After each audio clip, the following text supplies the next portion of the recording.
There are 3 additions to FC26 that I wanted to talk about. We're going to be ranking them from the most boring to the most fun changes, but all 3 are positive. Let's start off with change number 3, slowing down the power curve. This is going to be so good for the game overall. What this basically means is, again, this is kind of just reading between the lines of the patch notes and what people are rumoring and stuff like that. But what it should mean is that we will have a more long-lasting power curve of the game. The meta cards and just the cards in general, they should last longer, and basically the ratings will hopefully not plummet to 99, 1 quickly, and 2 at all, if anything. Or, you know, like the old FIFAs, when we look back in the day, the best players would be like 96, 97 rated, and they'll be very, very rare to get. And that's what Ultimate Team was about. That's what made it so fun, is because you couldn't get every card all the time. If you look at FC26 right now, you will see about 5-6 pages of cards over 98 rated, and it just makes the game a little bit, I would say, boring to play as the game gets on, because all the cards feel similar and there's no real value to the cards. If you look at back at FIFA 15, FIFA 16, the peak of Ultimate Team,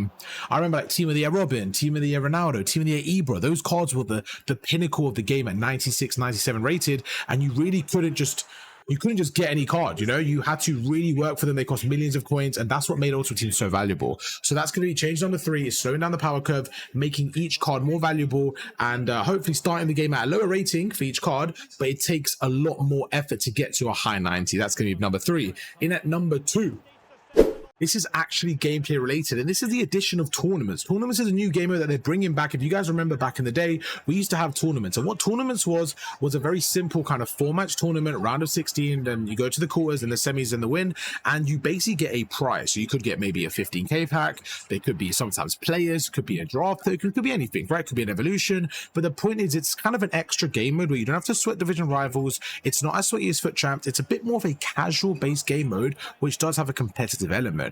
Not only is this fun to play, this is also nice for people that kind of want to just a break from division rivals, maybe want to test new teams without any punishment. There's no relegation or anything like that. So a very, very, very important game mode that the game should never have got rid of. And again, during different promos, I can guarantee you, the way we have objectives, the way we have SBCs, we could also get tournaments with special players, and those players were able to kind of get purely by winning a tournament. So it adds a more grind to the game, and I think it'll be very, very fun. If you guys used to play FIFA 16, tournaments were such a big thing. I remember playing so many tournaments back in the day, almost as much as I played division rivals. So when division rivals gets a bit too sweaty, or you just want to, maybe late at night, you've played a few games and you just want to kind of chill but play Ultimate Team, this is the perfect game mode to play, and that's why I'm ranking it at number 2.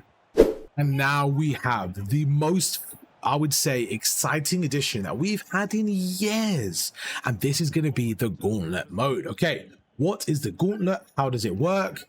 And let's just break it down. The Gauntlet is very, very simple. It's a new game mode where essentially you have, let's just say, 5 rounds, right? And in the Gauntlet, you start off with round 1 with your starting 11 and your bench.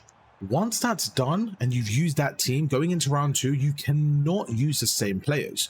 This makes this so exciting, because not only are we using new players, we are also having to have a squad of, say, 50, 60 players. This is super exciting. This is one of the best additions to the game. This is exactly what you want as FIFA players. This is honestly, I would say, as groundbreaking as bringing FUT Draft in. Now, this is very important if this is done correctly. This has the potential to, in my opinion, revive Ultimate Team. One of the biggest problems I've had, and many casuals and even competitive gamers have had over the last almost decade or so, is the more promos they add to the game, the more cards you have that are not usable, right? Because every month the cards are getting outdated, so the cards become less usable. But with this addition, with this new promo of Gauntlet, with this new game mode, you could have, for example, I could have a Manchester United team as a Manchester United fan. I could have my best Premier League team. I could have a Serie A team. I could have an England team, and I could have maybe a Bundesliga team, right? Or a hybrid.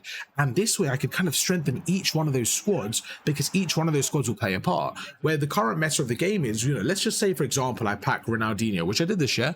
I pack Ronaldinho on my left wing.